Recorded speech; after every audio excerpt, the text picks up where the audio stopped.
Vamos dar sequência, então, ao que temos ensinado.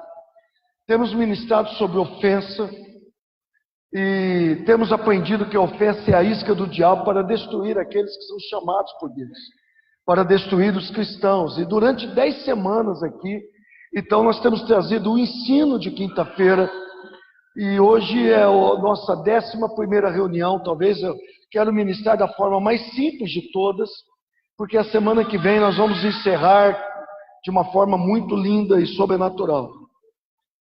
E o objetivo desses ensinos é, primeiramente, nos dar consciência do perigo mortal que é a ofensa e que é a mágoa na vida dos cristãos, na vida de qualquer pessoa.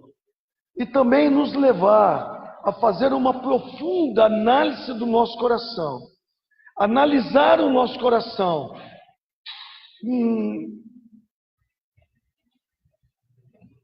Assim, sem máscara, de forma verdadeira para nós mesmos, e analisar o nosso coração, para ver se nós não identificamos lá ofensa ou mágoa, que poderá nos levar a lugares de destruição, como nós temos ensinado aqui. E para que, caso nós identifiquemos a ofensa ou a mágoa em nosso coração, nós possamos ficar livres disso.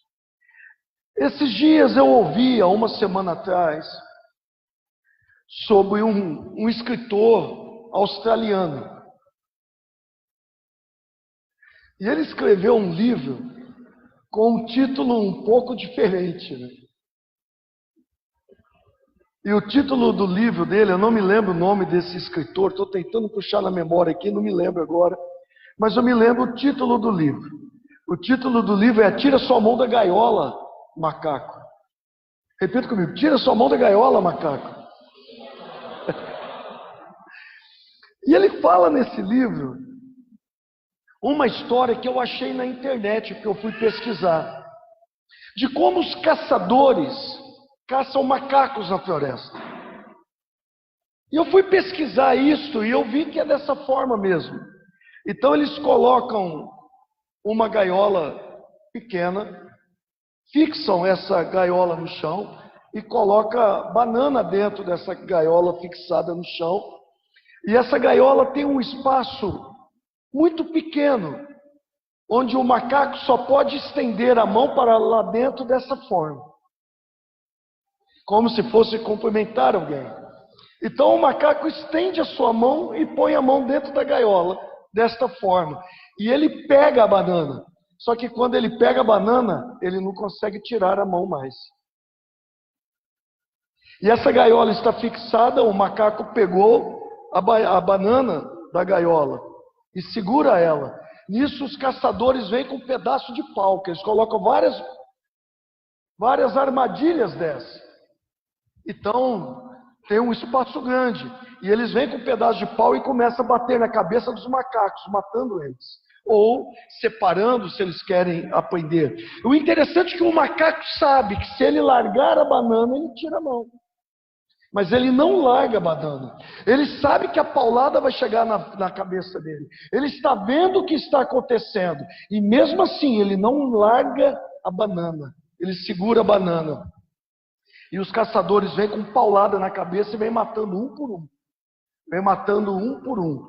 E a paulada está chegando na cabeça do macaco, mas ele não larga a banana. E ele está observando e tendo ciência do que está acontecendo, mas ele continua segurando a banana. E eu comecei a lembrar do que nós estamos pregando. E isso é uma ilustração perfeita que acontece na vida daquele que agarra uma ofensa. Ele sabe que ele vai levar uma paulada na cabeça. Ele sabe que ele vai morrer espiritualmente. Principalmente depois do que nós temos ensinado aqui durante 10 quintas-feiras. Ainda que foram algumas que nós pulamos. Nós sabemos do poder destrutivo da ofensa. Nós temos ciência do poder destrutivo da mágoa. E mesmo assim, nós temos ciência de que ou morreremos espiritualmente, ou ficaremos presos na situação por toda a vida e nunca entraremos naquilo que Deus tem para as nossas vidas. E mesmo assim, muitos se seguram na ofensa. Muitos mantêm a sua mágoa. Muitos ficam segurando em seus corações a ofensa e a mágoa, sabendo que corre um grande risco de nunca entrar naquilo que Deus tem para a vida deles. Diga para o seu irmão: tira sua mão da gaiola. Querido, largue a ofensa. Decida perdoar. Largue a mágoa. Isso vai trazer destruição na sua vida. A ofensa é a isca de Satanás para nos deixar preso na armadilha armada por ele. Quantos têm entendido isso? Vamos rever algumas coisas antes de entrar no texto que eu tenho para hoje. Lucas 17:1, a parte A apenas, diz assim: disse Jesus aos seus discípulos: é inevitável que venham os escândalos.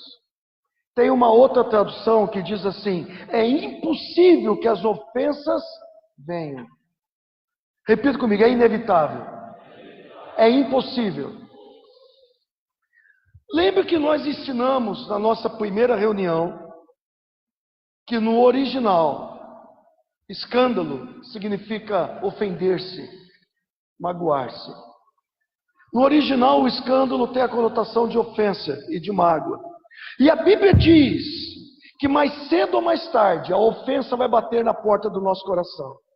A mágoa vai bater a nossa porta. Muitas vezes nós podemos até justificar. Ah, mas eu me ofendi porque fulano fez isso, porque fulana fez aquilo, por causa disso, por causa daquilo. Mas com motivos ou sem motivos, a ofensa vai nos prender na armadilha do diabo. Com motivos ou sem motivos, se eu tenho razão naturalmente falando ou se eu não tenho razão naturalmente falando, a ofensa e a mágoa vai nos prender na armadilha do diabo, ou vai nos matar espiritualmente, ou vai impedir que nós entremos naquilo que Deus tem para as nossas vidas.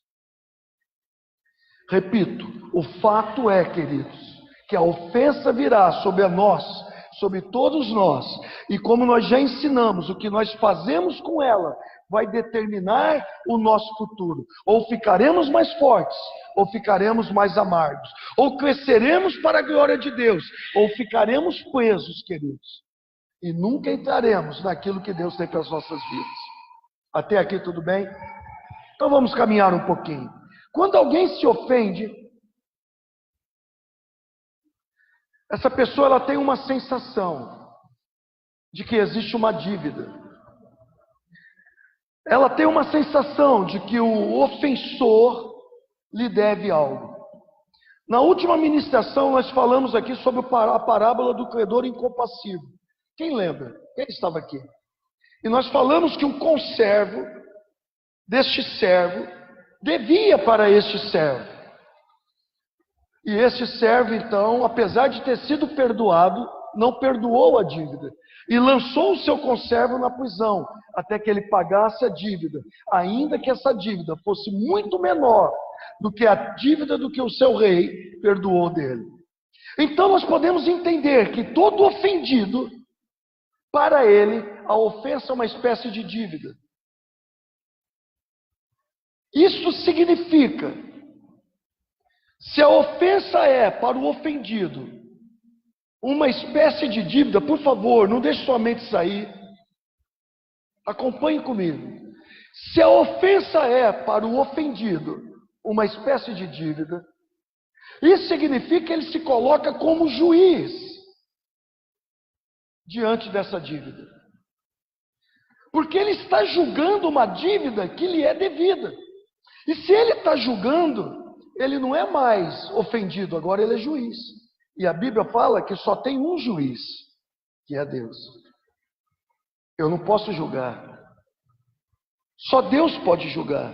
E quando uma pessoa se agarra a uma dívida, ela se agarra a uma vingança não cumprida. De certa forma, ela quer a vingança. E a vingança, no caso, é essa dívida que ele acha que é a falta de pagamento, ou essa dívida que ele acha que ele tem. E o que é a amargura? Corta isso, pelo amor de Deus. O que é amargura? É exatamente essa vingança não cumprida. A amargura é exatamente a ofensa que criou raiz no coração de alguém. A ofensa, a mágoa, criou raiz no coração de uma pessoa. E essa pessoa ficou amarga. Então, essa pessoa que entende que não teve essa vingança, ela permitiu que essa ofensa criasse raiz no coração dela e deixa com que essa raiz cresça. Então ela começa a contaminar outras pessoas. Primeiro, ela se corrompe. Segundo, ela corrompe outras pessoas. Olha o que a Bíblia diz, Hebreus 12:15. Atentando diligentemente, porque ninguém seja faltoso, separando-se da graça de Deus, nem haja alguma raiz de amargura, que brotando vos perturbe, e por meio dela, muitos sejam contaminados. Primeiro, essa pessoa é contaminada com essa amargura. Segundo, essa amargura faz com que ele contamine aquelas pessoas que estão mais próximas dele. Ou seja, a palavra está nos ensinando: examine o seu coração. Examine o seu coração com muita cautela. Porque se tiver alguma raiz de amargura, você será contaminado. E você vai contaminar outros. O que é essa raiz? Como começa essa raiz? Toda raiz começa com uma semente. E neste caso, a semente é a ofensa. E essa semente, quando alimentada, essa semente, quando regada, essa semente ela vai crescer. E ela se torna algo destrutivo na vida de uma pessoa. E vai levar a um lugar essa pessoa de ser corrompida. E vai corromper outros. Vamos para a Bíblia. Eu vou mostrar na Bíblia um exemplo disso que eu estou falando. E vou mostrar um outro exemplo do nosso mundo, do nosso tempo, disso que nós estamos falando. A Bíblia traz um exemplo perfeito sobre isso que eu estou falando. É o jovem Absalão. Jovem Absalão, ele era filho de Davi. Nós vimos aqui, numa das lições passadas, que Davi, apesar de ser muito perseguido e maltratado por Saul, mesmo assim ele não mordeu a isca de Satanás. Mesmo sendo muito perseguido, ele não se ofendeu. Mesmo Saul tentando se levantar para matá-lo, ele não se ofendeu com Saul, ele não mordeu a isca de forma alguma. Tanto que quando Saul morreu, ele ficou de luto por Saul, ele cantou cânticos a Saul, ele honrou a descendência de Saul. E essas atitudes de Davi não é atitude de um homem ofendido ou magoadinho. É atitude de um homem segundo o coração de Deus. E como Davi é conhecido até hoje, um homem segundo o coração de Deus. Mas Davi teve filhos. Davi, depois que se tornou rei, teve várias mulheres e teve vários filhos. Abra comigo em 2 Samuel capítulo 13. 2 Samuel 13, 1 e 2.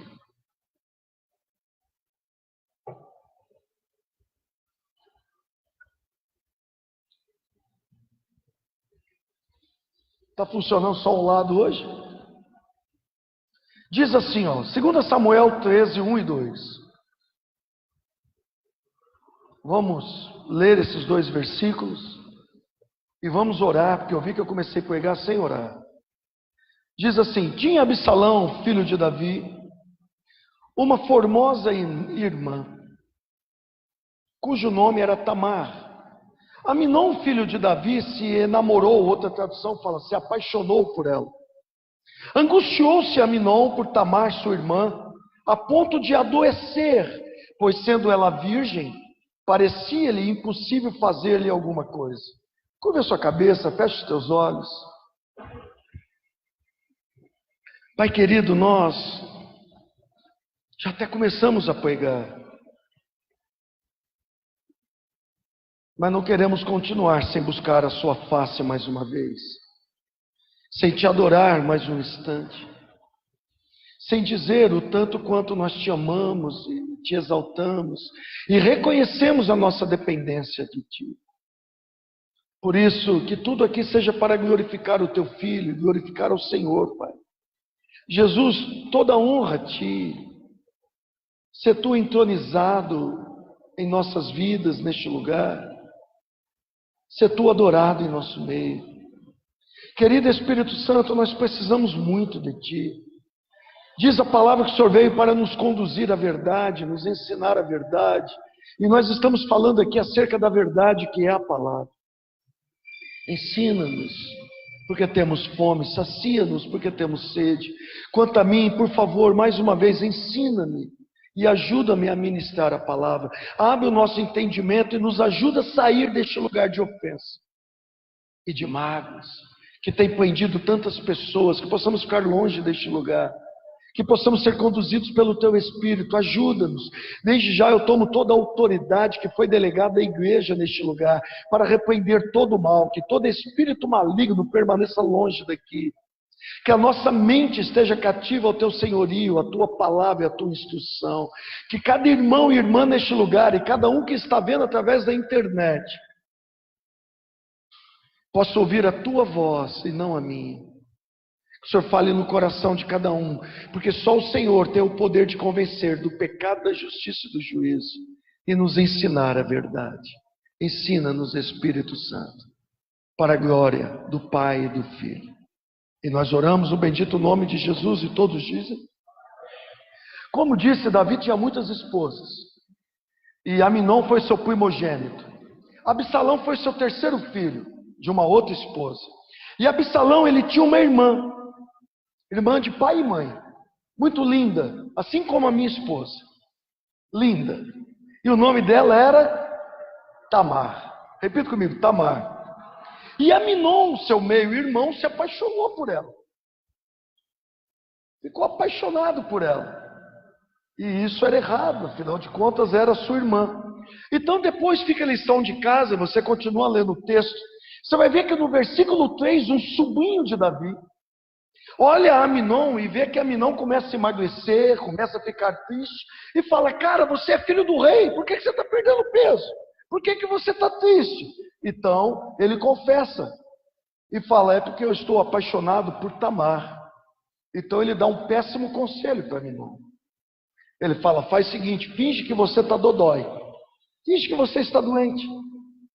E quando o seu pai, o rei, vier, fala para ele: olha, permita que Tamar me faça uma comida e venha me servir para me ajudar, para eu recuperar-me dessa enfermidade. E Davi então deu ouvido a essa voz, ele fez dessa forma. Então agora Tamar prepara uma comida e vai até ele. Então ele manda todos os servos sair, fecha a porta e força Tamar. E violenta sua própria irmã.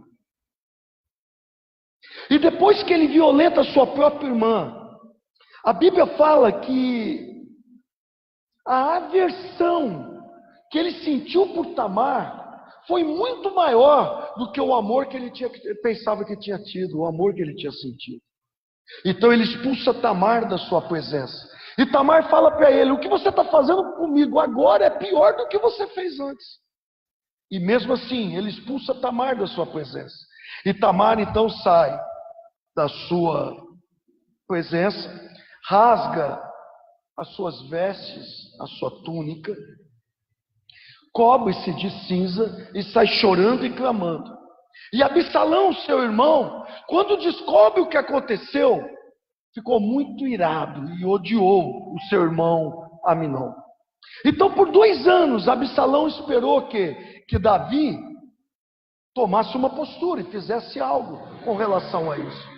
Por 2 anos Absalão esperou que Davi vingasse a sua filha, tomasse uma atitude, fizesse algo com aquilo que aconteceu. E Davi ficou até irado, ficou até nervoso, mas não fez nada.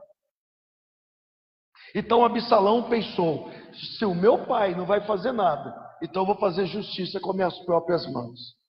Então ele prepara uma armadilha. Ele organiza uma festa para os filhos do rei e combina com alguns homens que ele chama e fala: hora que Aminon tomar umas e ficar de fogaço, então mata ele. E foi o que aconteceu. E Aminon agora está morto. Feito isso, Absalão foge. Foge daquele lugar e fica 3 anos longe.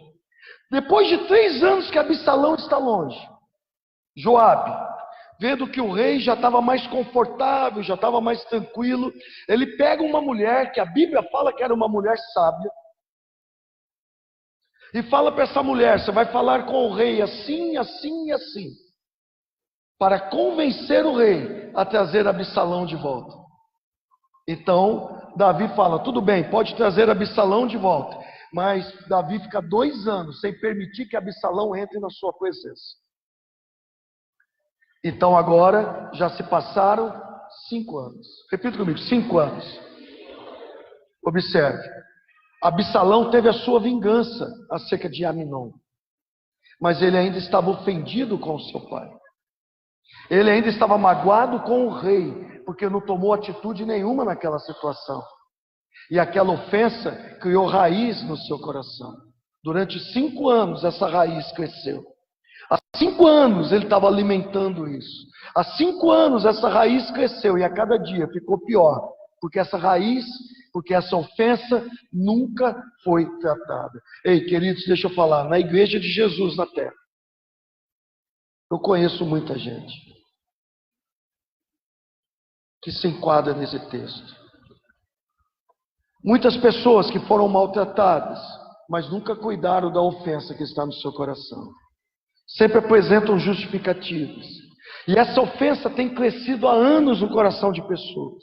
Pessoas que se feriram com o pai, com a mãe, com o irmão, com a irmã, com o sobrinho, com o neto, com o tio, com o vizinho, com o pastor, com o irmão da igreja, com o líder de ministério, com tanta gente, com amigos. Pessoas que se feriram e permitiu que essa semente da ofensa virasse amargura, porque cresceu durante anos. E a raiz foi se aprofundando. Ei, querido, quando você vai tirar uma planta que foi plantada há pouco tempo da terra, você tira ela rapidamente. Sabe por quê? Porque a raiz não está profunda. Mas quando essa planta fica 5 anos lá, para você tirar ela, dá trabalho, porque a raiz cresceu. Assim é a ofensa. E a ofensa no coração de Absalão agora já estava há 5 anos, crescendo e crescendo e crescendo. E assim estão pessoas dentro das igrejas hoje. Nunca trataram a ofensa, nunca trataram a mágoa. E a raiz dessa ofensa só se cresceu. É por isso que a Bíblia diz: não permita que o sol se ponha sobre a sua ira. Veja, não permita, fala para o seu vizinho assim, não permita que a ofensa passe uma noite sequer germinando em você. Então Absalão agora tem a semente da ofensa crescendo no seu coração e já está há 5 anos crescendo. Ofendido com o pai. Então Davi fala agora: traga Absalão até mim. Então Absalão vai até o pai, o rei Davi, se curva diante do rei, beija a mão do rei, sorri para o rei, é restituído como filho, mas a ofensa ainda está lá.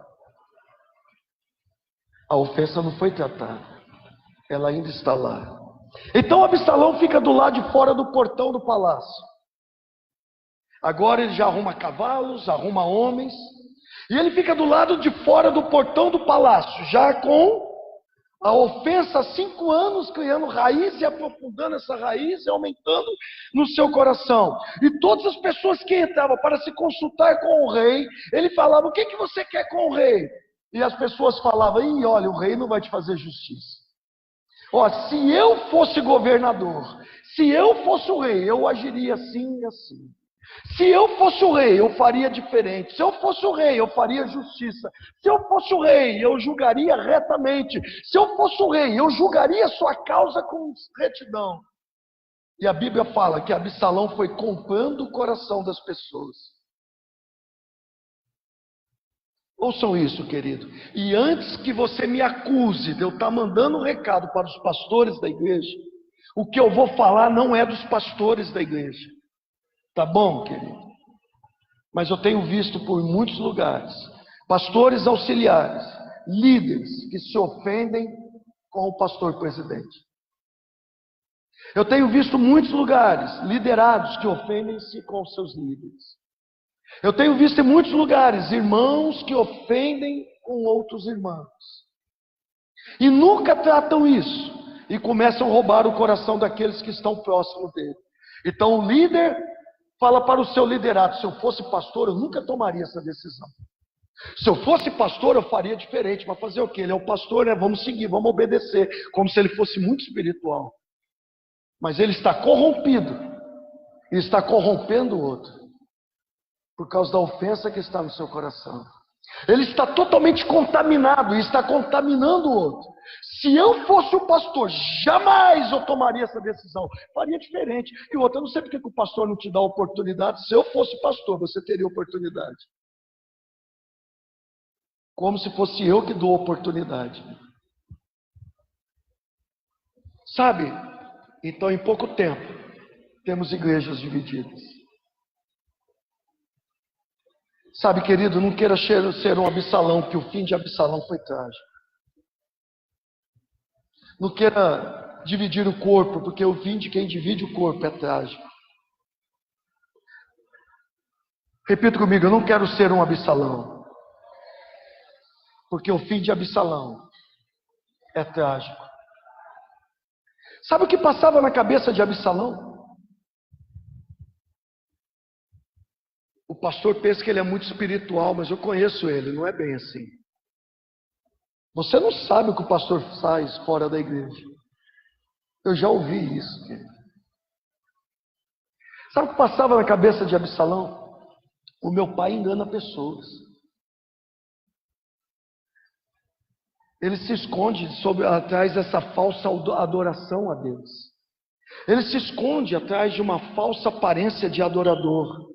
A sua própria filha foi violentada e ele não fez nada. Agora, sabe por que o meu pai não fez nada? Porque ele fez a mesma coisa com a filha de Urias. O que ele é, ele tem que reproduzir. Ele fez a mesma coisa com a filha, com a mulher de Urias.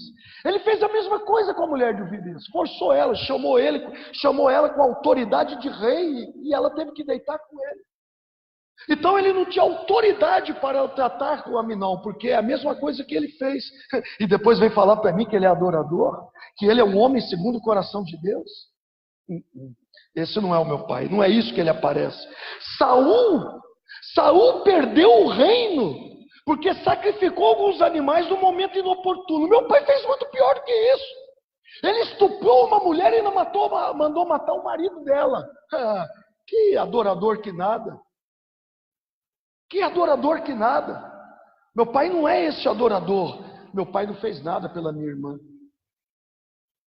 Então pensamentos desse tipo começam a passar na cabeça de Absalão. E começa a criar raiz no coração dele.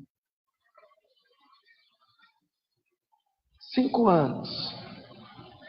Por longo tempo. Então Absalão nunca tratou essa ofensa dentro dele. E ele sempre se justificava. O meu pai é um hipócrita. O meu pai não é nada disso que dizem. O meu pai não tem caráter para governar. O meu pai não fez nada para vingar a minha irmã. Então Absalão se rebela contra o rei. E agora ele vem para tomar o trono. E Davi tem que fazer o quê? Repita comigo, fugir. Só que a mão do Senhor estava sobre Davi. A mão do Senhor não estava sobre Absalão. A proteção do Senhor estava sobre Davi. A bênção do Senhor estava sobre Davi. Não estava sobre Absalão. Então Davi até fala, olha, não faça nada contra Absalão. Mas Absalão é morto. E eu vejo aqui que foi um juízo de Deus. E nós vemos uma grande tragédia, porque Absalão era herdeiro do trono. E ele foi morto, e ele foi destruído, totalmente destruído, porque ele não tratou de uma ofensa que estava no seu coração. Ouça, toda a vida de Absalão foi destruída, ele era um jovem.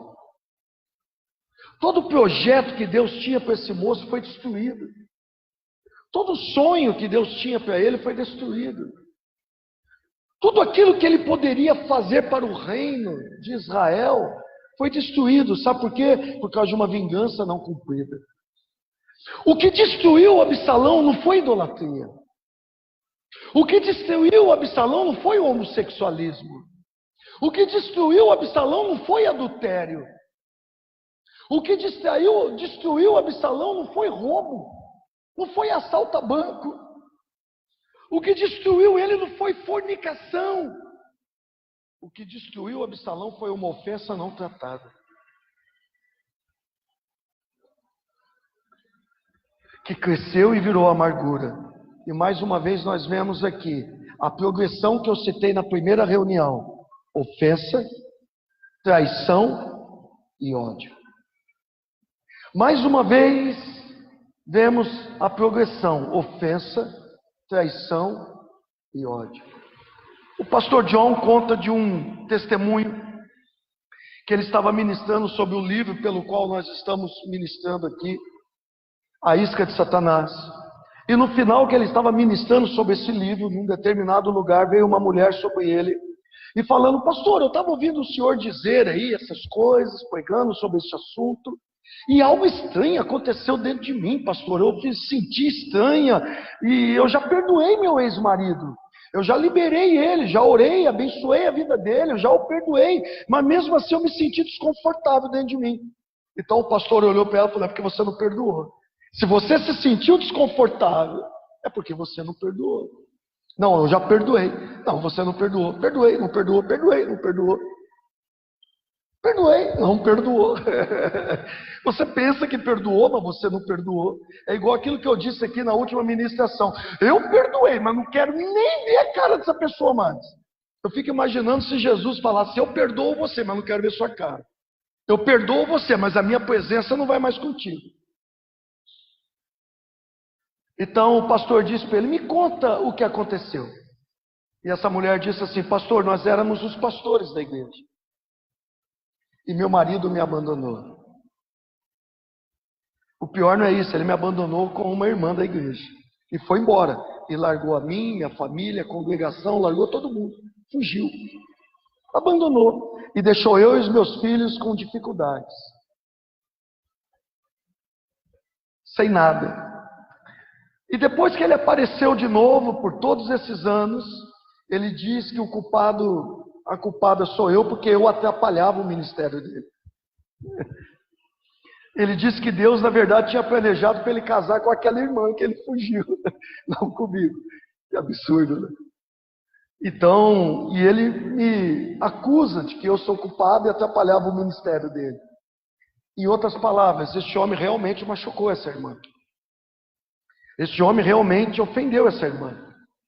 E ela disse assim: hoje eu me casei de novo com um homem muito bom, ele cuida de mim, cuida dos meus filhos, supre todas as nossas necessidades, mas eu tenho um bom pastor hoje, mas eu não consigo me relacionar, nem com meu ex-marido, nem com meu pastor. Eu não consigo me relacionar com eles. E o John disse: é porque você não perdoou. É porque você não conseguiu perdoar. Pastor, eu perdoei. Todos esses anos ele me culpando, pastor, eu perdoei. E todos esses anos ele me culpando, e ele nunca chegou para mim e disse assim: me perdoe, o que eu fiz é errado. Aí o pastor John disse assim: para aí, encontramos a vingança não cumprida. Ela falou: o quê? Sim, a sua vingança não cumprida. O que te ofende, o que te magoa, não é o fato dele ter ido embora, te abandonado e você passado necessidade, porque Deus te abençoou com um bom marido e ele supre toda a sua necessidade. O que te magoa, o que te fere, é ele não ter chegado para você e falar: olha, eu errei, você não é culpado, me desculpe, fui eu que errei. Irmã, disse o pastor, se nós fôssemos esperar, se Jesus fosse esperar, nós chegarmos para ele e falar: Jesus, nós erramos, nos desculpe, ele nunca teria morrido na cruz. Ele nunca teria se entregado por nós. Quando Jesus fala assim: Pai, perdoa-os, porque eles não sabem o que fazem, ele não estava falando para os soldados, para os fariseus apenas. Ele estava falando para aquela geração, para a próxima geração, para a próxima geração, para a próxima geração, para a próxima geração, até eu e você, porque foram os nossos pecados que colocaram ele na cruz. As pessoas dizem assim: eu vou perdoar quando a pessoa reconhecer que é culpada e se desculpar. Querido, querida, amado irmão, amada irmã, se nós fôssemos Se Jesus fosse, melhor dizendo, esperar a gente se desculpar para nos perdoar, ele nunca tinha se entregado na cruz. Jesus se entregou na cruz muito antes de nós reconhecermos que somos pecadores, se arrepender dos nossos pecados para aceitá-lo em nossa vida. Então ele disse para aquela irmã: no seu caso, irmã, no seu caso, a vingança não cumprida, a sua dívida, a sua ofensa, é que você quer que essa pessoa chegue para você e se desculpe. E é essa dívida, é essa ofensa, é essa vingança não cumprida que tem te prendido por todos esses anos e faz que você não consegue se relacionar nem com o seu pastor, que você diz que é bom. E faz com que você seja presa e não consegue entrar naquilo que Deus tem para a sua vida. Sabe, querido, deixa eu rever algo. Romanos 12, 17 a 19. Olha o que diz a Bíblia. Não torneis a ninguém mal por mal. Esforçai-vos por fazer o bem perante todos os homens. Se possível, tudo que depender de vós, tende paz com todos os homens. Não vos vingueis a vós mesmos, amados, mas dai lugar à ira. Porque está escrito: a mim pertence a vingança, eu é que retribuirei, diz o Senhor. Quem vai retribuir? Quem vai retribuir? Seja bom ou mal, quem vai retribuir? Quem é que vai vingar? Então nós não podemos ter isso no coração. Sabe, Deus diz: minha vingança. Então, se a vingança é dele, nós não vingamos. Eu retribuirei. Se a retribuição é dele, então nós não colocamos a mão nisso. Sabe por quê? Porque Deus é o reto juiz, não nós. Quando nós determinamos que alguém nos deve algo, ainda que seja um mero pedido de desculpas, nós nos colocamos no lugar de juiz. Ninguém nos deve nada, nem desculpa. Aliás, um pedido de perdão faz bem para quem pede, não para quem está recebendo. Pelo menos não é isso que deveria ser. Sabe, queridos, a palavra diz assim, Tiago 4,12. Há apenas um legislador, que é poderoso para salvar e destruir. Quem é você para julgar o próximo? Tiago 5,9. Irmãos, não se queixem ou não reclamem uns dos outros. Isto é uma ordem.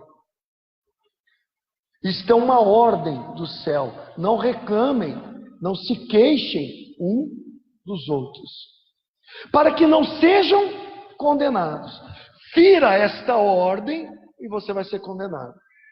Eis que o juiz está às portas. Uma ordem, não se queixe, não reclame um dos outros, senão vai ser condenado. Fira essa ordem, vai entrar em condenação. O juiz está às portas. Repita comigo: Deus é o justo juiz. Repita comigo: Ele vai aplicar o julgamento correto. Querido, se alguém agiu errado com você, se alguém agiu errado comigo, é essa pessoa com Deus. Deixa essa pessoa com Deus. Nós não vamos ficar presos porque alguém agiu errado comigo. Porque se essa pessoa reconhecer o seu erro, se arrepender dos seus pecados, o sangue do Cordeiro virá sobre essa pessoa para perdoá-la. Então, a pessoa ofendida vai falar: mas foi comigo que ela fez isso. Não foi com você, pastor. Sim, e daí? E o que você fez com Jesus? E os seus pecados? Jesus escolheu te perdoar quando você não merecia. Irmão, deixa eu te falar uma coisa. Nós estamos falando de fundamento cristão. Perdão é fundamento do cristianismo. Não existe cristianismo sem perdão. Se eu não perdoo, eu sou qualquer coisa, até mentiroso, menos cristão. Porque não existe cristianismo sem perdão. Nós estamos falando de fundamento. Perdão é um fundamento do cristianismo. Se você não consegue perdoar o seu pai, sua mãe, sua irmã, seu irmão, seu tio, sua nora, então não é cristão que você é. É alguém que quer se vingar a si mesmo. Cristianismo é quando nós perdoamos alguém, ainda que essa pessoa não mereça. Isso é cristianismo. Porque o Senhor perdoou a mim, sem que eu merecesse. É por isso que a palavra diz que nós precisamos mudar a forma de pensar. Lembra do que Paulo disse em Romanos? Não vos conformeis com esse século, mas transformai-vos pela renovação da vossa mente, para que possais experimentar a boa, agradável e perfeita vontade de Deus. O que Paulo está falando? Mude a sua forma de pensar. Fala para o seu vizinho, mude sua forma de pensar. O que a Bíblia fala acerca de Deus? Que Deus é santo. Repita comigo, Deus é santo. E para resumir essa santidade, eu vou dizer que santidade é uma pureza moral, que está acima de todas as coisas, que está acima de tudo. Repita comigo, pureza moral, que está acima de tudo. Então Deus é santo, e essa santidade, essa pureza moral, essa pureza de caráter, essa santidade está acima de tudo. Só que Deus vem e fala assim: sede santo,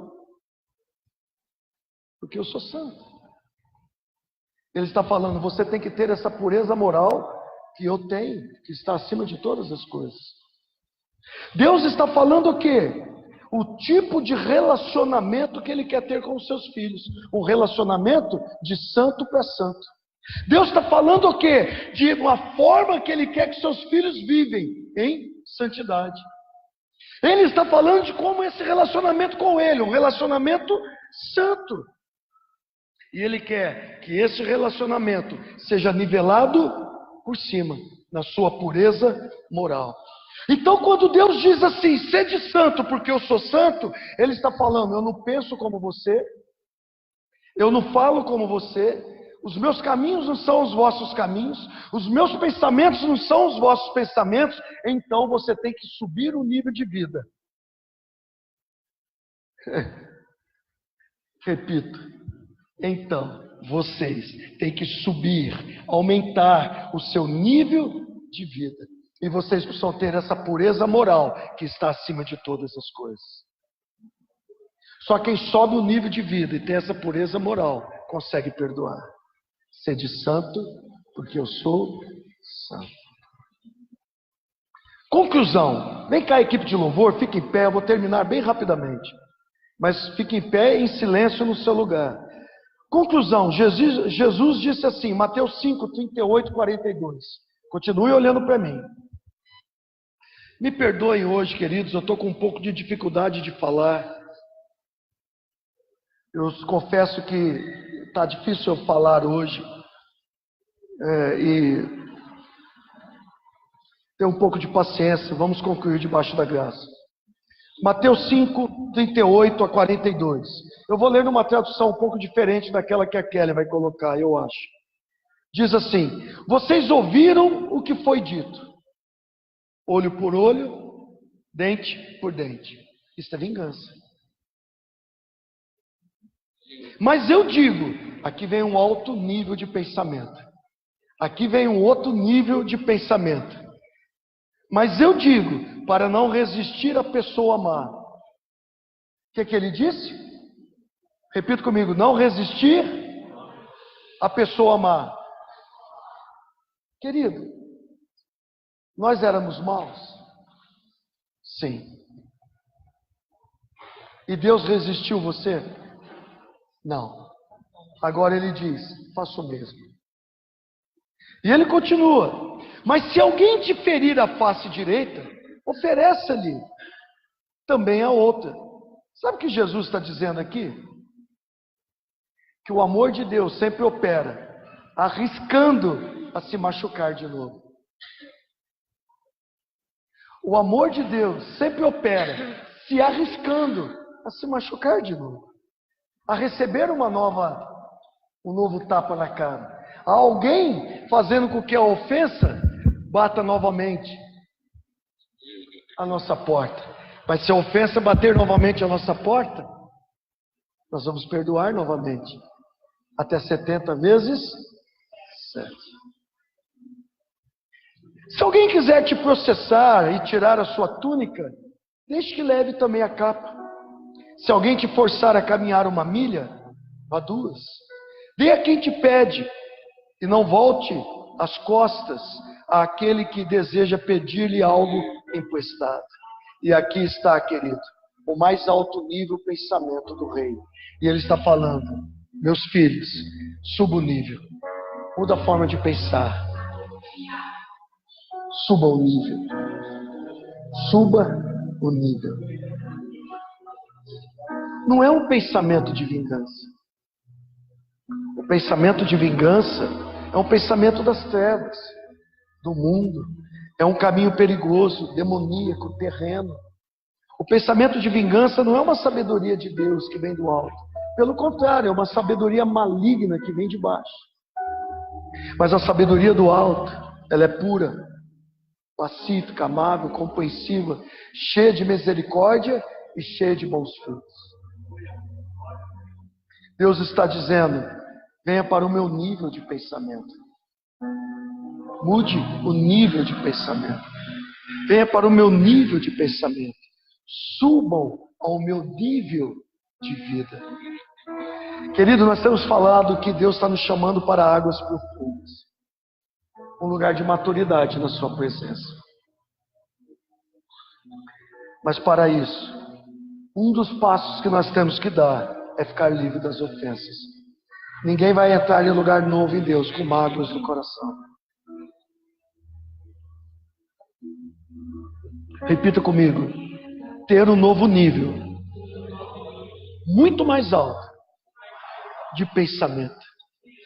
Subir o meu nível de vida. Ser santo, como Ele é santo.